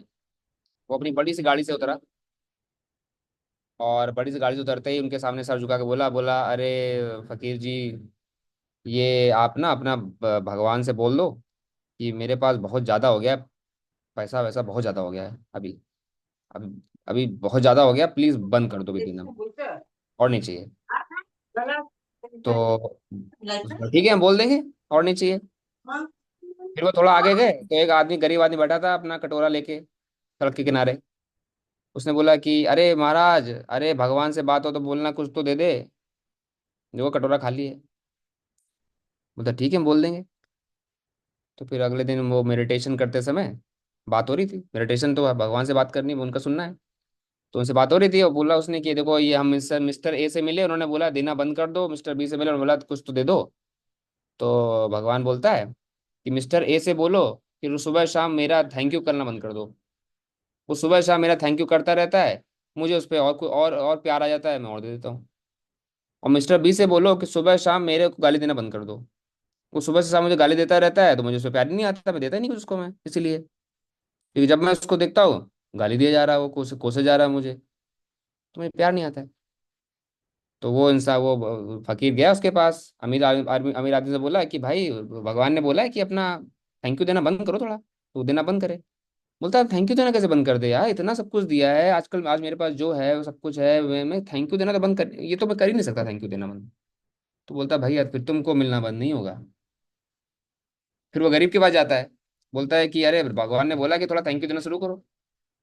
थैंक यू किस बात का दें हम, कोई एक बात तो बताओ थैंक यू देने की। बोलता है फिर तो तुम यही रहोगे जो हो। स्टोरी समझ में आई? हाँ जी सर। इस स्टोरी में कुछ पार्ट है तुम्हारे आंसर का। वो ये है कि हम लोग ना मांगते मांगते मांगते मांगते रहते हैं, पर जो है उसके लिए धन्यवाद नहीं करते। वो जो गरीब अच्छा। आदमी था ना, उसके पास कटोरा था, उसका धन्यवाद हम्म। नहीं किया उसने। वो इसलिए कोस रहा है कि कटोरे में कुछ कोई नहीं है। हमको अपने जिंदगी में ये हमेशा याद रखना चाहिए कि कोई ना कोई इस दुनिया में ऐसा है जिसके पास वो नहीं है जो मेरे पास आज है। और जी। कोई ना कोई नहीं, बहुत सारे ऐसे हैं। आज ये जो हम बात कर पा रहे हैं लैपटॉप में या मोबाइल से, इंटरनेट है हमारे पास, कपड़े हैं पहनने के लिए, चश्मा लगाने के लिए, हजारों लाखों लोगों के पास नहीं है। क्या धन्यवाद देते हैं उसका हम रोज? पहले वो धन्यवाद देना भूल जाएंगे हम। पर ये दे दो मुझे, वो दे दो मुझे, ये दे दो मुझे। तो उससे क्या होता है, ऊपर वाला देखता है कि यार उसको जो दिया है उसका धन्यवाद कर नहीं रहा, मांगे जा रहा, मांगे जा रहा, तो वो इग्नोर करना शुरू करता है, छोड़ो उसको, कौन धन्यवाद दे रहा है उसको पकड़ते हैं। क्योंकि ऊपर वाला को भी तो चाहिए ना, थोड़ा सा उसको तो चाहिए कि भाई हमसे प्यार से बातें हो रही है, मेरा धन्यवाद हो रहा है, बात चल रही है। वो एक आदमी एहसान फरामोश उसको कोई क्यों देगा? क्योंकि तुम्हारा कोई दोस्त एहसान फरामोश, तुमने उसको एक बार उधार दिया और उसने धन्यवाद तो बोला नहीं, वो पैसा वापस नहीं किया, अब एक और मारने आ गया, तुम दोगे उसको कभी दोबारा? नहीं दोगे ना। तो एहसान फरामोश भक्त हैं हम लोग भगवान के, प्रभु के। इसलिए हम हमेशा मीडियोकर रह जाते हैं। तो अपनी आदतें बदलो, अपनी लैंग्वेज बदलो, अपनी टॉक बदलो, प्रार्थना बदलो। इसमें जितना हो सके, जब हो सके, जब खाने बैठो ना, तो एक बार थैंक यू बोलो कि आज मेरी प्लेट में ये रोटी सब्जी चावल दाल है, धन्यवाद। कितने लोगों की प्लेट में नहीं है ये? जब सोने जाओ ना, मेरे पास ये जो बेड है, इस पे चादर है और तकिया है और ये कंबल है, कितने के पास नहीं है, धन्यवाद। जब सुबह उठो ना, हजारों लोग जो सुबह उठ ही नहीं पाए, भूकंप आ गया, हार्ट अटैक आ गया, क्या क्या आ गया, मैं उठ गया सुबह, धन्यवाद। कोई दोस्त है अपना अपना जिससे बात कर सकते हो जब कभी मन खराब होता है? कम्युनिटी है ये टीसा, कितने के पास नहीं है, अच्छा। धन्यवाद। अभिनव से बात करने को मिल रही है, कितने लोग नहीं कर पा रहे होंगे, धन्यवाद। जी धन्यवाद सर। झड़ी लगा दो जिंदगी में, क्योंकि झड़ी लगाने की वजह है, फेक नहीं मारना है, वजह है, हजारों वजह है। आप जब झड़ी लगा दोगे ना, तो धीरे धीरे आप देखोगे आपको अपने आप वो सही रास्ता, सही जगह पर चले जाओगे जहां पर आपको जाना है, क्योंकि भर भर के आता रहेगा फिर आपके पास। जो धन्यवाद दे रहा है ना, उसके पास कमी नहीं है, उसके पास बहुत कुछ है। और जो नहीं दे रहा है वो तो सोने के महलों में बैठ के भी गरीब समझ रहा है अपने आप को, है ना। तो एटीट्यूड बदलना है इंटरनल अपना। और उसके बाद तो धीरे धीरे आपके गोल्स डेवलप होते जाएंगे, आपका जो पर्पस है वो आपके पास आता जाएगा।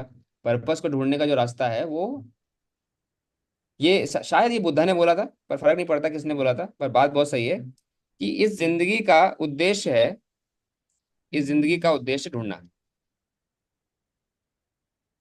जी sir. Purpose of life is to find purpose of life. तो हाँ, ये तो फुल टाइम जॉब है लाइफ की, ढूंढते रहो। जो जो समझ में आ रहा है आज उस पर काम करते रहो, अगला मिल जाएगा उसके बाद, फिर उस पर काम करते रहो। मैंने मेरे प्रोग्राम में बताया कि कैसे कैसे मैं एक के बाद हर 2 से 3 साल में मैं एक पर्पस से दूसरे पे, फिर तीसरे पे, चौथे पांचवे पे नेचुरली जाता जा रहा हूँ, क्योंकि मैं जो मेरे पास है ना, मैं उसको भर के डेडिकेशन, ऑनेस्टी और ग्रेटिट्यूड से कर रहा हूँ। मुझे कोई इसका नहीं है कि मेरा पर्पस उससे छोटा क्यों है, उसका बड़ा पर्पस है वहाँ पर जो मैं उसको सामने देख रहा हूँ, पॉडकास्ट में या कहीं सोशल मीडिया में। मेरा पर्पस छोटा है, उसका बड़ा है। अरे उसका उसका है, मेरा मेरा है। मैं मेरे पर्पस को, जो आज मेरे पास उद्देश्य है, जैसे तुम स्टूडेंट हो तो तुम्हारा आज पर्पस है कि भाई मैं पढ़ा लिखूं, जो भी तुम्हारे पास है, तुम्हारा पर्पस अभी राइट नाउ इस मोमेंट पे एक है। अरुण जी का अपना एक होगा, जो अभी आपके करंट आपका एक पर्पस है, उस पर्पस को ग्रेटिट्यूड से सर झुका के, कोर समझ के, अपने स्पिरिचुअलिटी का उसको डेडिकेट करो। वो धीरे धीरे अपने आप बड़ा होता जाएगा पेड़ की तरह, और आपको लेके चला जाएगा सही जगह पे। इस आंसर का मैं एंड करूंगा, एक बहुत ही पावरफुल एक मंत्र है, या संस्कृत में है, धर्मो रक्षति रक्षिता। जी सर। का मतलब है कि आपका धर्म आपकी रक्षा करेगा अगर आप अपने धर्म की रक्षा करते हैं। अगर आप अपने पर्पस को ध्यान दे रहे हैं, काम कर रहे हैं, तो वो आपको हमेशा सही रास्ते पे ले जाएगा, कभी गलत रास्ते पे नहीं लेके जाएगा, क्योंकि वो आपके अंदर आया ही था उस रास्ते में आने के लिए। तो ये हाँ जी सर। आपने बहुत ही अच्छे वे में एक स्टोरी के माध्यम से मेरे सवाल का जवाब दिया है, जो कि बहुत ही बढ़िया लगा मुझे सुनकर। और जो आपने बताया, मुझे सारी बातें बहुत बढ़िया वे में समझ आई है। तो मुझे मेरे सवाल का जवाब भी मिल गया है। और अभी आपका ज़्यादा समय नहीं लेंगे, क्योंकि समय भी हो गया है।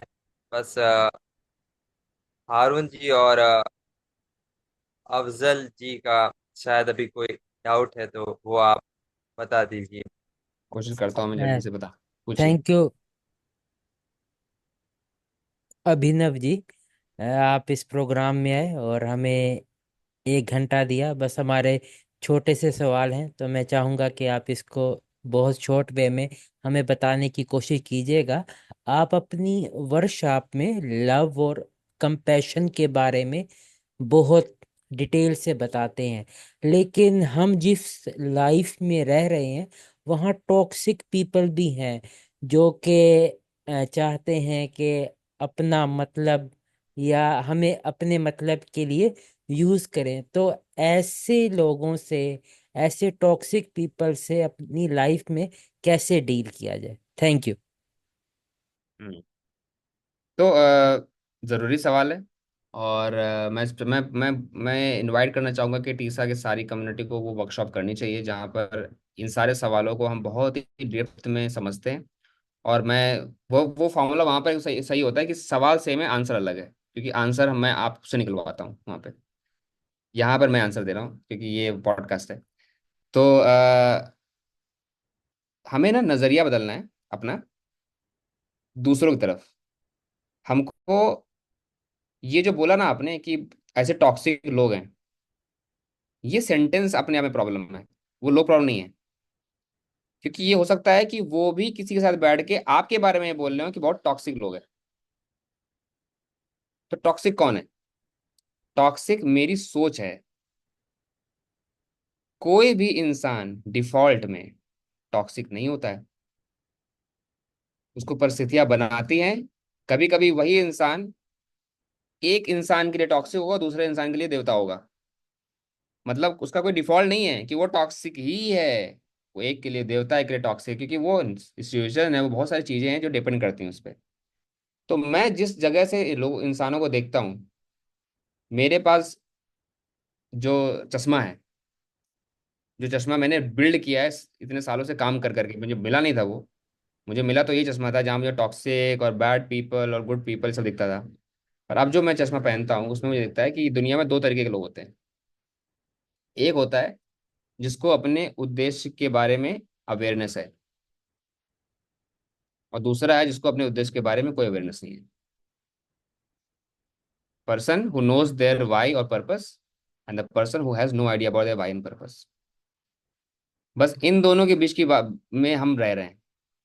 तो जब आप किसी को देखो जो गुस्से में या थोड़ा सा निगेटिव एनर्जी दे रहा है, तो आपको एक्चुअली में अंदर से उसके लिए और कंपैशन आना चाहिए कि इस बेचारे के अंदर ऐसा क्या चल रहा है कि वो अपने उद्देश्य से इतना दूर है कि वो अपने अंदर के दर्द को बाहर सब पे फेंक रहा है। हमको उनके लिए अंदर ही अंदर प्रार्थना करनी चाहिए कंपैशन के द्वारा, rather देन उनको टॉक्सिकल लेवल देना चाहिए कि एक्चुअली में इन लोगों को और शांति मिले, इन लोगों को उद्देश्य मिले, ताकि ये अपने अंदर शांति पैदा कर सकें, ताकि ये शांति दे सकें, क्योंकि उनके अंदर जो है वो वही देंगे ना। भाई किचन में जो अगर चावल दाल है तो बाहर खिचड़ी तो बन के आएगी। तो अंदर अगर सामान ऐसा है तो बाहर वही आएगा ना। तो अंदर क्या है? टॉक्सिक नहीं कोई भी इंसान। परिस्थितियों ने उसको इस तरीके से अंदर दूर रखा है उसको अपने पर्पज से कि वो बेचारा अपना रूप ऐसा दिखा रहा है। लेकिन हर इंसान अंदर बच्चे की तरह है, खेलना चाहता है, गले लगना चाहता है, प्यार चाहता है, अपनी बड़ाई सुनना चाहता है, दूसरों की बड़ाई करना चाहता है। सारी इंसानी है। तो बस उनको हम नजरिया बदलेंगे तो धीरे धीरे वही बदलेंगे। मेरा यही मानना है। Thank you. चलिए अब जल्दी अब आप ही पूछिए क्या है। हाँ, तो वो तो भाई हमारे साथ एक और अपने हैं, अपने टीसा के ही मेंबर है, उनका क्वेश्चन है। मेरे तो हो गया था क्वेश्चन, पूछो भाई। नाम बता दीजिए।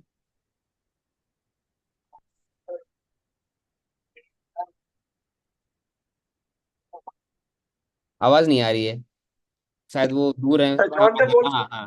हाँ हेडफोन हेडफोन नहीं था उनके पास। हाँ अब आइए, आप बोलिए। हाँ, तो मेरा नाम रवि रंजन कुमार है, और मैं औरंगाबाद बिहार से हूँ। अरे वाह। तो अभी मैं दिल्ली में हूँ फिलहाल। हम्म। बिल्कुल। तो मेरा एक तो मेरा एक क्वेश्चन है हम्म। कि जो भी मतलब काम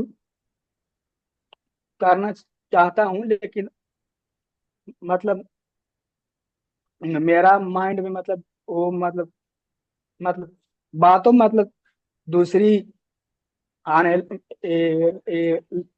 लगती है कि मतलब मत- जो भी मतलब देख लेता हूँ कामों को, तो उस पे मतलब ए, ए, माइंड मतलब सही नहीं भटकने लगता है कि कभी इन्हें सोचने लगता हूँ, कभी इधर सोचने ए, लगता हूँ, लेकिन माइंड सही से मतलब इस जो चाहिए हम्म। वो मतलब अभी हम्म। थोड़ा टाइमरिंग ज्यादा हो रहा है, ताकि हमने मीटिंग वूटिंग इन्हें नहीं हटा नहीं, के कोई कोई दिक्कत कर नहीं। नहीं रहा हूँ। अभी अभी क्या बोला था? I am perfect right now. आप बोला था ना अभी, I am perfect right now. फिर से बोलो, I am perfect right now. हाँ, बस। कोई ज्यादा सब्र नहीं हो रहा, जो हो रहा है सही हो रहा है। एकदम परफेक्ट हो रहा है, एकदम सही चीज हो रही है, कोई गड़बड़ी नहीं हो रही है। आपका सवाल एकदम सही तरीके से आया है। और जितना मैंने समझाया है वो ये था कि आप कोई भी काम करते हो तो आपका मन इधर उधर होता रहता है। तो मन चंचल भटकता रहता है, उसको कैसे फोकस कर पाऊँ, है ना? यही है ना? तो देखो, ये समस्या मेरी भी है। ठीक है, ये समस्या सबकी है। तो आपने सवाल पूछा है, ये सबके लिए ही जरूरी सवाल है। पहली बात तो धन्यवाद सवाल पूछने के लिए। अब ये कुछ चीजें करनी पड़ेंगी आपको लाइफ में। और शॉर्ट में मैं बोलूँ तो आप फाइंड माई वाई प्रोग्राम हमारा होने वाला 12 तारीख को ज्वाइन कर लो, ठीक है? वो 21 दिन का जो सफर है ना, उसमें मैं आपको बहुत सारी चीजें सिखा पाऊंगा, जो आपके साथ लाइफ लॉन्ग आपको इन सारे समस्याओं दूर रखेंगी। ये शॉर्टेज आंसर है कि फाइंड माई वाई ज्वाइन कर लो। थोड़ा सा अगर डिटेल में मैं जाऊं आपके सवाल में, तो मन का चंचलता, ये मन का नेचर है। ये भी कुछ बुरा नहीं है। इसको बुरा ना माने, इसको मन का नेचर माने। तो उससे क्या होगा, पहले तो इस चीज को लड़ना बंद करें कि मेरा मन तो चंचल है। ये अरे मेरा मन चंचल है, नेचर है, कोई बात नहीं। ठीक है, एक्सेप्ट कर लें इसको। अब ये बात है कि वो चंचल मन चंचल तब ज्यादा होता है जब उसको वो करने पे मजबूर किया जाता है जो उसको करना नहीं है।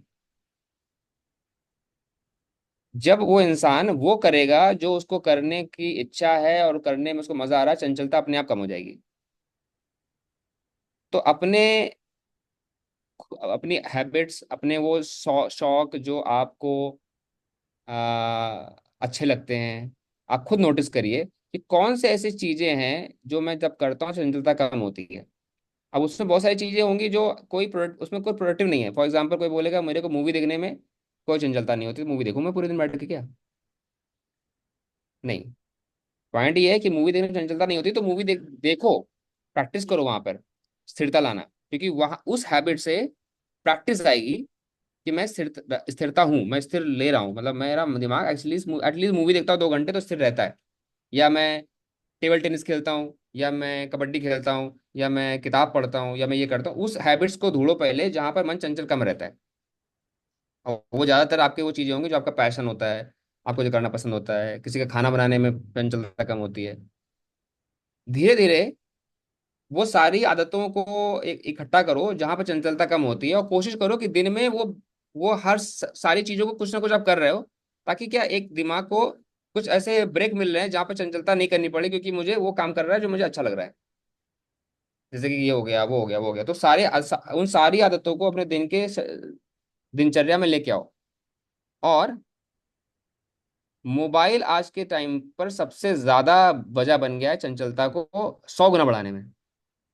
ठीक है, जो चंचलता मोबाइल के पहले थी और अभी जो है वो 100 गुना बढ़ चुकी है। क्योंकि अभी मोबाइल आपको एक्सेस देता है कि आप जो देखना है देखो, जितनी देर देखना है देखो, कोई अंत ही नहीं है। मोबाइल सोता ही नहीं है, इंटरनेट सोता ही नहीं है। तो एक आदत तो मैंने जो शुरू करी थी, मुझे बहुत हेल्प करी है, कि भाई जब मैं बिस्तर में जाता हूँ तो मेरा मोबाइल रूम के दूसरे कोने में होता है।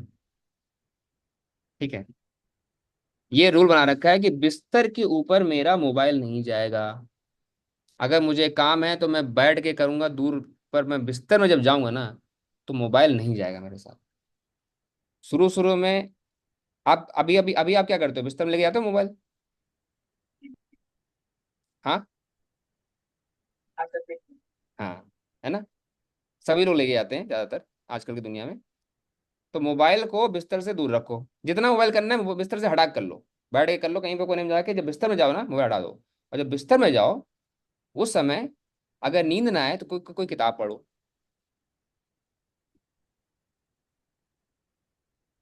लिखना शुरू करो डायरी बिस्तर में जाके। मोबाइल हटा दो। अगर नींद नहीं आ रही है तो किताब पढ़ना शुरू करो, नहीं तो डायरी में लिखना शुरू करो, आज मेरा दिन कैसा था, किस किस चीज को मैं धन्यवाद बोलूं। आज धन्यवाद देता हूँ कि मैं खाना खाया, आज धन्यवाद देता हूँ कि मेरे पास कपड़े थे पहनने के लिए, आज धन्यवाद देता हूँ कि मेरा दोस्त मेरे साथ है, आज मैं धन्यवाद देता हूँ कि मैं किसी दुर्घटना में नहीं फंसा, आज धन्यवाद देता हूँ मैं शरीर काम कर रहा है मेरा, आज धन्यवाद देता हूँ मैं कि मेरे पास इतने पैसे थे कि मैं मोबाइल में इंटरनेट यूज कर पाया, आज मेरे पास इतने पैसे थे कि मैं ये कर पाया। देखो ऐसे झड़ी लगाते लगाते लगाते लगाते आपको 10 15 20 50 ऐसे आ जाएंगे। आराम दिमाग इतना शांत हो जाएगा, उसके बाद ऐसा लगेगा बस आंख बंद कर सो जाओ बस, ऐसे करके। दिमाग को शांत करने के लिए आपको या तो किताब पढ़ो या तो कुछ लिखना शुरू करो, दिमाग शांत हो जाता है। पर मोबाइल से क्या होता है, दिमाग भाग रहा है, क्योंकि मोबाइल में नोटिफिकेशन, व्हाट्सएप, इंस्टाग्राम, फेसबुक सब कुछ चल रहा, सब कुछ चल रहा, तो दिमाग को ऐसे आपने दे रखा है, वो ड्रग दे रखा है कि वो कैसे सोए बेचारा। तो धीरे धीरे प्रैक्टिस में लेके आओ, वो चीजें करो जो ज्यादा अच्छी लगती हैं, वो आदतों को थोड़ा लेके आओ अपनी लाइफ में। खेलना हुआ, सुबह चलना हुआ, रात में कुछ लिखना हुआ, कुकिंग करना हुआ, अपने घर वालों से बात करना हुआ। देखो कौन कौन सी आदतें हैं जहाँ मन चंचल कम होता है, उन सारी आदतों को लेके आओ और रात में बिस्तर से दूर रखो फोन, और फाइंड माई बॉय ज्वाइन कर लो, और चीज बताएंगे वहाँ पे। Thank you. बहुत बहुत बढ़िया सर।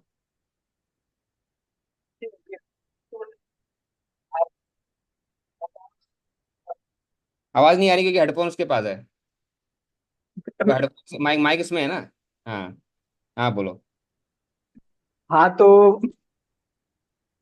आपने मेरे इस शब्दों को अच्छी से, आपने बहुत अच्छी तरीके से आपने मेरे को समझाने का प्रयास किया है, इसके लिए आपका बहुत बहुत धन्यवाद सर जी। धन्यवाद।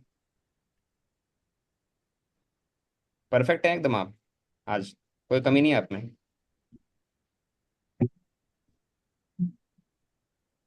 जी अभिनव जी, आ- बोलिए। आपने हमारे सवालों के जवाब बहुत ही बढ़िया वे में दिए हैं। और जो आपने हमारे सवालों को बहुत ही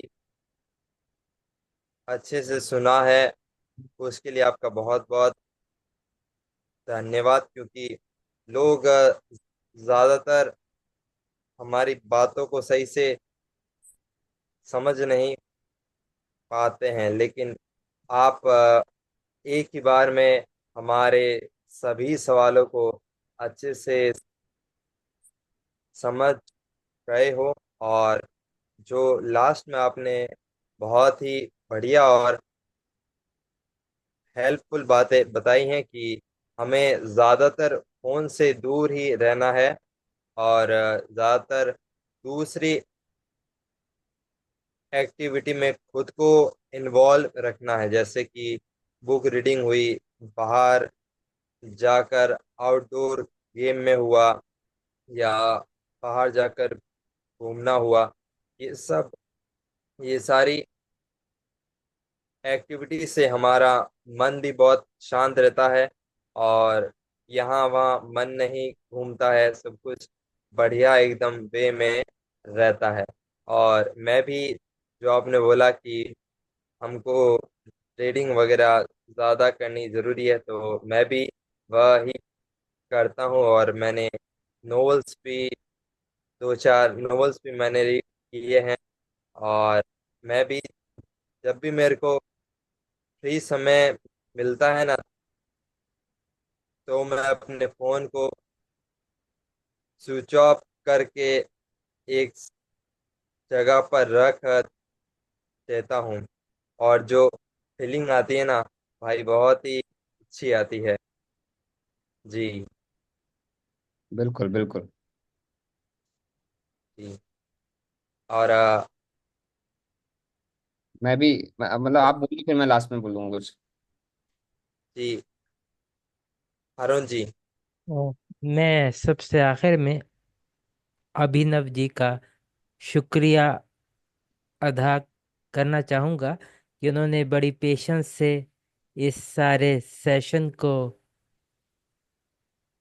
अटेंड किया और हमारे क्वेश्चंस को बड़े गौर से सुना और उनका बहुत ही अच्छे तरीके से आंसर किया। और मैं उम्मीद करता हूँ कि वो नेक्स्ट टाइम भी टीसा के प्लेटफॉर्म पर आएंगे और अपनी बहुत अच्छी अच्छी बातें हमारे साथ शेयर करेंगे। तो मैं उनका शुक्रिया अदा करना चाहूँगा। हाँ। Good night. हाँ, इन भाई को एनसी में बुलाना पड़ेगा लग रहा है। बुला लो, जहाँ बुला लो हम आ जाएंगे। तो जी। आप बोलो भाई मनोज, मैं लास्ट में कुछ बोलना था मुझे बस आपका। हाँ, मैं भी आपका शुक्रिया अदा करूँगा, क्योंकि मैंने आपको 9 बजे का ही बोला था, लेकिन अभी 21 मिनट भी ऊपर हो गए हैं, लेकिन आप अभी तक हमारी बातों को सुन रहे हैं। बिल्कुल। तो मैं मनोज और हारुल और आप सबका धन्यवाद करना चाहता हूँ, क्योंकि आप मुझे ये जो मौका दे रहे हैं कि मैं मेरे जुटाए हुए एक्सपीरियंस का इस्तेमाल करके आपको मैं थोड़ा सा और बेटर कर सकूं।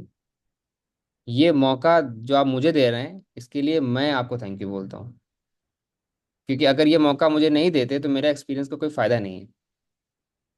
तो आपकी वजह से मुझे मौका मिल रहा है वो करने का जो मुझे पसंद है।